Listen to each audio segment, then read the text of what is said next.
वा शेट वा, कॉपी करतोय. आजकाल काकीला नाव सांगणारच.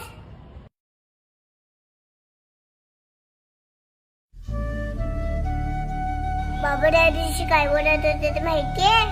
आता देश कमकुवत झालाय, त्याला भ्रष्टाचाराची वाळवी लागलीये.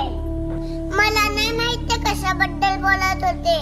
बाबा मला बोलले, श्रीजा आपण आपल्या फायद्यासाठी भ्रष्टाचाराला घटपाणी घालायचं नाही. मला ते पण नाही समजलं, पण तुझी कॉपी सीमा काकीला सांगू नये म्हणून तू ही घटपाणी मला दिलीस ना, तेव्हा मला समजलं ह्यालाच भ्रष्टाचार बोलत असतील. काय झालं, मला एक घटपाणी नाही मिळाली तर पण कॉपी करून तुझं नुकसान नक्कीच होईल.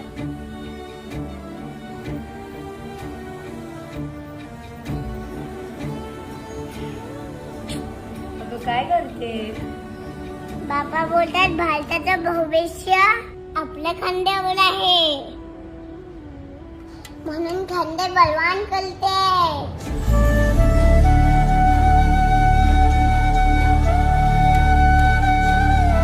मित्रांनो, तणावमुक्तीची कार्यशाळा घेण्यासाठी बऱ्याच वेळेला जेलमध्ये जावे लागते. अशीच एक कार्यशाळा संपल्यानंतर एक कैदी जवळ आला, म्हणाला, सर मी लाकडं फोडत होतो. लाकडं फोडताना जोरात फटका बसला, एक लाकडाचा टवका उडला आणि बाजूने एक माणूस चालला होता, त्याच्या डोळ्यात तो घुसला, त्याचा डोळा गेला आणि मला इथं जेलमध्ये टाकलेले. सर मी काय जाणून बुजून केलं का हो? माझ्यावर अशी वेळ का आली? म्हणून तो रडू लागला. मी त्याला जवळ घेतलं आणि समजावून सांगितलं, मित्रा, बुद्धी ज्या ठिकाणी थांबते त्या ठिकाणी अध्यात्माला सुरुवात होते. बौद्धिक पातळीवर तुला वाटतं की तू काहीच केलं नाही, परंतु हे जे तुला कर्मफळ आलेलं आहे, संत महंत म्हणतात कारणाशिवाय या जगात काहीच घडत नाही.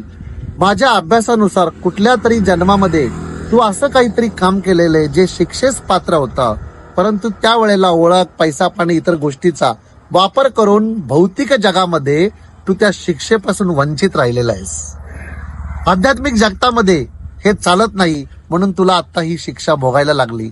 आणि ज्या माणसाचा डोळा फुटला त्या माणसाने कुठल्या तरी जन्मामध्ये कुणाच्या तरी डोळ्याला अशी इजा केलेली आहे, त्याचं फळ म्हणून या जन्मात त्याच्या डोळ्याला इजा झालेली आहे. मित्रांनो, कारणाशिवाय या जगात काहीच घडत नाही. आता आपण लेटेस्ट अभ्यास केला तर एक चहा विकणारी व्यक्ती या देशाची पीएम होते, एक रिक्षा चालवणारी व्यक्ती या देशाची सीएम होते. बुद्धीला एक सीमा असते, बुद्धीच्या पलीकडे आहे